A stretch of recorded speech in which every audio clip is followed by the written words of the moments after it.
Good evening. So it's funny. I just had a moment where I recorded the video, but I wasn't ready.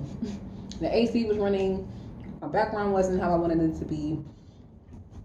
I didn't have no space between me and the phone and for the cards.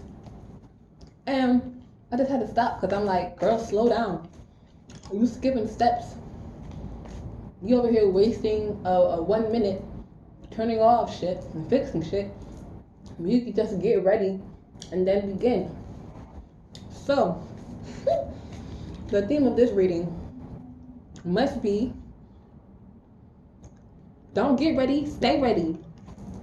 Period. You don't have to get ready if you stay ready. I got this random message from Spirit to get a pedicure, and I've been hearing it for like 3 weeks now. But I'm like, no, money is low. No, I don't, I'm not going nowhere. I didn't plan on going anywhere. I don't have time.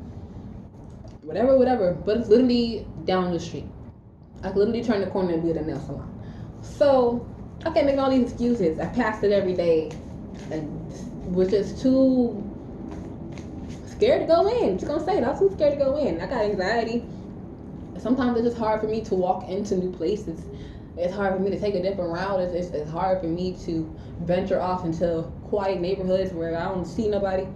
It's hard for me. It's hard for me to put myself out there. It's really hard for me to put myself out there. So on Sunday, 1 o'clock, when my brother called me, I knew he was going to call me to invite me out. And I was like, I'm not ready. Mentally, I just started freaking out at the idea of being in a social setting and not knowing if I was going to need shit. If I was going to need liquid courage or drugs to like get out there. Because for me, it's that serious. It feels that serious sometimes. Like when I go outside and see big vans or men looking at me weird or cars passing me more than once, like I struggle with the anxiety of something bad happening to me. And today I really just started thinking about, why do I think that way? Why do I think that way? Why am I so afraid of the world? Yes, you see in the news, things happen to people all the time. And I'm not saying that it would be better to be ignorant. It's not. It's okay to be aware. But make sure it's okay to be aware for you. You know what I mean? Like, I go out of my way to avoid the news. Half the time I don't know what's going on in the world for real unless it's on Instagram. And that's good and bad. I don't know what's going on in the world. So a part of me can't relate. A part of me is detached. A part of me is tapped out. But it's by choice. It's by choice. I've seen so much suffering in the world, and I'm aware that it exists. I'm aware that rape and war and famine and floods and hurricanes and all kinds of terrors happen to people and traumas happen to people. I'm aware. And so therefore I don't need that inundated back into my psyche and my environment every single day. I don't need that. So ever since I left home, I didn't have to hear that damn TV going. Bitch, I don't wanna hear no fucking news. Sometimes I'll come into work and my coworkers will be talking about the news and then who shot who and who died and who murdered who. I don't want to hear about it. I already know what happens. People don't die by pixie dust, you know what I mean? So I'm not oblivious, but I choose to be. For now, when I have more energy, when I have more mental strength, when I have the capacity to help, so that I'm not thinking about a situation and experiencing a feeling of helplessness, because that's what I really hate to feel. I hate to feel that I can't give to a cause my time or my energy or my money. Oftentimes, sometimes you only have the time to give your money, and I'm just done making excuses, like I want to start looking into volunteering. I want to start looking into things that I wouldn't mind going to. That way my anxiety is less because I don't have to worry about being somebody or being happy or being hype or having energy in case you're going to a party or something, right? You want to be social. You want to be friendly. You want to be all smiles. You want to, you know what I mean? You don't want to go start drinking and then be on the couch 30 minutes later because you wouldn't take your 1 o'clock nap. So it's like I have to prepare myself to be in certain situations and environments. And all this time that we spend going against our flow, when we could just go to places that we want to go, when we could force ourselves to be in environments that we want to be in. That way, by the time you get there and experience that place, you won't have to force yourself to go back because you've been there, because you've gotten the first time out the way. And the first time is always the most, I almost said titillating. It's always the scariest part of any process. Is starting, is beginning. And then maintaining, that's a whole nother level, you know what I mean? So my whole thing is, and the whole point to that freaking rant is, you stay ready, you ain't gotta get ready. The things that you want to do, the things that you want out of this life, the things that you want out of this world, the things that you want from your job, out of this month, you gotta, sorry, I be forgetting, Mother of Wands. You gotta really hone in on you gotta decide, you gotta make a decision. It's time to make a decision. What do you want? Let me,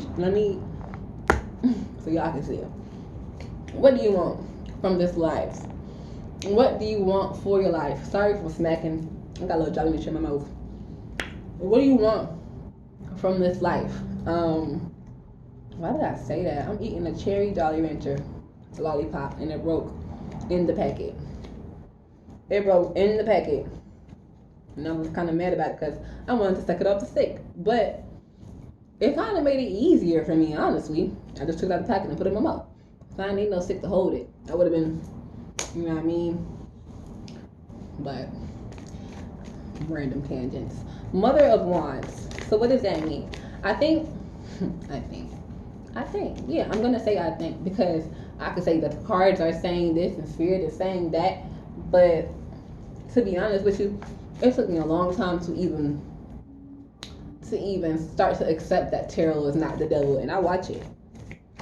And I thought it was the devil while I was watching it. You know what I mean? And I would hear things that resonate and still think it was the devil. Because how you know what's going on in my life? You know what I mean? I mean, certain things that really resonated, I was like, should I be knowing this? Am I cheating life by pulling cards on energies or situations? And I haven't answered all those questions for myself, but it got to a point where it's like, well, how am I going to fight my nature, right? So my sister got me these tarot cards. I didn't touch it for a while. I went through a whole existential crisis about my religion and being Catholic and whether I was doing the right thing and whether this was a demonic possession. And I went through a lot of thinking. I didn't just wake up one day and watch tarot and say, I like that shit. No, I got it as a present. And then I started seeing videos 3 months later. And I'm like, and it was resonating with my life, or so I thought. At the time, I was very paranoid. At the time, I was very out of my mind. Like, very out of my mind. I was living in an abusive household. I was living in an abusive place and didn't see my people that much because I didn't feel like I had the freedom to. And it was just a weird existence where my mind was completely upside down. So watching tarot and being at such a low vibrational energy and trying to vibe high without the healing was just a freaking mess. It was a mess, bitch. I used to call my sister, oh my God. Like, I'll give you an example, and it's not going to be a real example because I can't even think back that far to be accurate. But it would be some shit like I would watch tarot and it would say, oh, your boyfriend is cheating on you and there's a third party involved and he's finna go to jail. He's selling drugs and he fucks with children. Like, fucked up shit I would be hearing in readings. And me not understanding tarot at the time, me not understanding how to listen to myself and my intuition or my inner voice or my inner knowing to know, bitch, you don't even know nobody in jail and at this moment, right? So how could this possibly resonate with you? Or you're not married, how could that possibly resonate with? There were certain like situations, pregnancy, and I'm just like, I'm not even fucking nobody, like, immaculate, you know what I mean? Like, I would be so, like, I would take it so literally and apply every single thing to my life, and that became dangerous because I couldn't distinguish. Oh my gosh, Mother of Cups, Mother of Wands. I'm gonna put it out here because I really love Oh, judgment. I really love bottom deck energy. To me, pulling cards, letting them fall is cool, but that bottom deck energy after you're done shuffling and you just turn it over, to me that really gives me like, I won't say it's reading the energy, but it's the theme. It's what you need to focus on. So we have the Mother of Cups and the Mother of Wands, which is funny. I was just talking about like paying attention to how things made me feel. Paying attention to how things made me feel. And I think it was Empress. Empress Big Energy. Damn. Is that her name? It's Big Empress Energy. Okay, y'all know who I'm talking about. Her name slips my mind, but her tarot with Tay, my girl Tay, John, who be singing, what he be singing? You can ring my bell, ring. You know what I mean? Spiritual sides, like all of these people started me on my journey. Kyra, Crystal's Vision. Like, stop, okay? To see Black people doing tarot, to see them conversing with spirit made me feel so good. And so I realized and I recognized and I isolated that experience. Okay, I want to be a part of something bigger than me. I know that I have, something spiritual about me. My existence is not normal to me. The things that I dream, see, think, and hear, I don't experience it like other people. Sometimes I'm right about things I just don't understand how. I don't understand how I knew that. And so I started paying attention to how things made me feel when I watched it, when I heard it. And certain readers that I started watching in the beginning, I don't watch anymore because before their word was law. I was taking it up like candy. I was taking it up like you know what I mean? Just taking it up without really thinking, is this mine? No, I was taking everybody's. And mind you, a general reading, trying to take everything as if it's going to resonate with you. Like, don't be calling me doing no reading. Don't be calling me doing no reading. I really hope I don't interrupt my video. Anyways, I'm in this energy of embracing myself, embracing boundaries, embracing saying no. You know what I mean? I used to feel bad when somebody called me. Somebody would call me and I would watch it ring. Sometimes I would laugh. Sometimes I would cackle depending on who it was. But if it was somebody that I knew was going to be hurt by me not picking up their call, or feel away by me not picking up the call, say my mother, or some people that like me, or whomever is calling my phone and don't get me, I would just sit there and feel guilty after the call has left the screen. I would just sit there and feel shitty, like, why am I this person that doesn't pick up the phone? Then I realized just because you have a phone don't mean you have to pick it up for every fucking body. You don't have to pick it up for everybody. You don't have to pick it up for everybody. But you don't. Guard what the fuck is yours. This is the time to be selfish. And I'm not saying selfish as in somebody is on they, suffering on the street and I can't help you, gotta be selfish. But no, like, I'm not saying be avoidantly selfish. I'm saying be selfish in a way that grows you. Okay, you ain't pick up the phone. Are you doing something for real? And even if you're not, even if you just want to relax, okay, relax. And if you feel guilty, do something to address your guilt. You can call them back later, or you can fucking not. You can text them and say, I'm busy. You can text them and say, I don't want to talk. I've told people I don't want to talk on the phone. I don't like talking on the phone. Don't call me if you don't have to. Everybody from A to Z who knows me knows that. Don't call me if you don't have to. And some people will still call me, and then I'll start thinking you're trying to be disrespectful, unless we really talk. But that's neither here nor there. Boundaries with these motherfuckers. Guard what is yours. Guard your money. Guard your resources. Guard your mind. Guard your dreams. Guard your goals. Guard your prayers. Guard everything. Guard everything. It's easy to be guarded. It's easy to be guarded. But are you guarding? Are you guarding yourself? Are you guarding your possession? Because the only person that's going to protect you in this life, honey, is you. Not your daddy, not your mama, not your boyfriend, not your wife, not Auntie Charlene, and not Tito the dog or the vodka. Nothing in this life is going to protect you from dealing with life.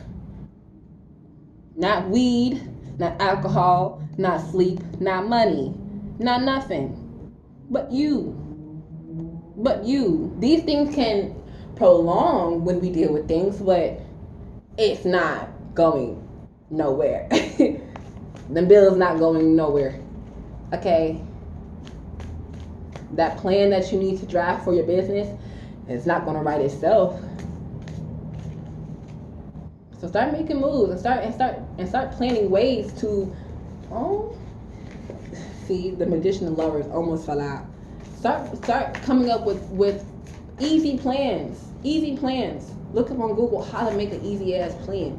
Make easy plans for yourself to accomplish things that you want to do. And I didn't realize how monumental that was for my life until I started doing it. When I started making lists, when I started writing things down, I was like, wow, look at me doing things. 3 of Cups. I really get this card. I get it a lot, but also like for a general read or me just talking time with cards, 3 of Cups is what? What does that even mean?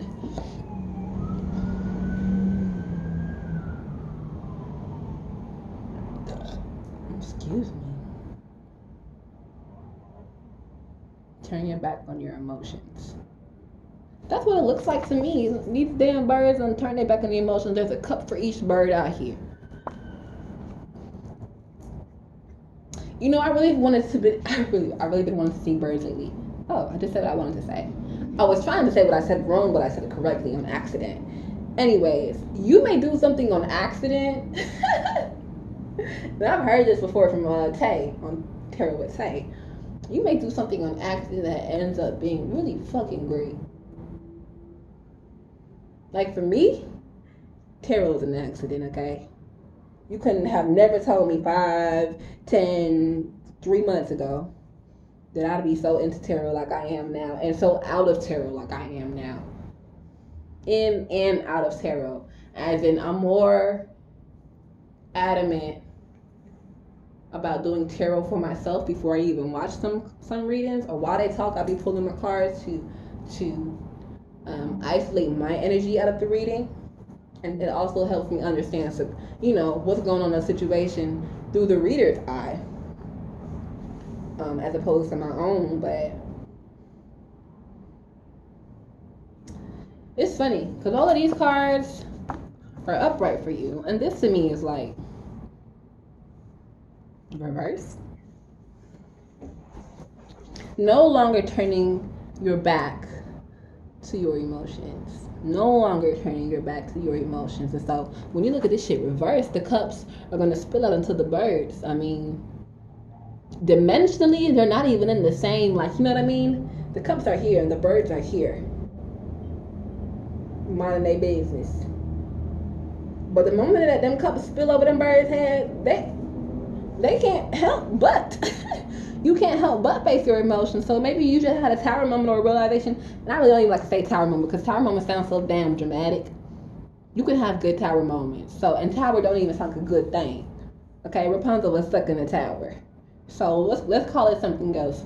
You may have had an aha moment. You may have had an aha moment when it came to why you feel how you feel, or rather, from reading this how I usually read my cards, past, middle, present. So we've worked through our mind, we're working on guarding ourselves, guarding our possessions, creating our boundaries.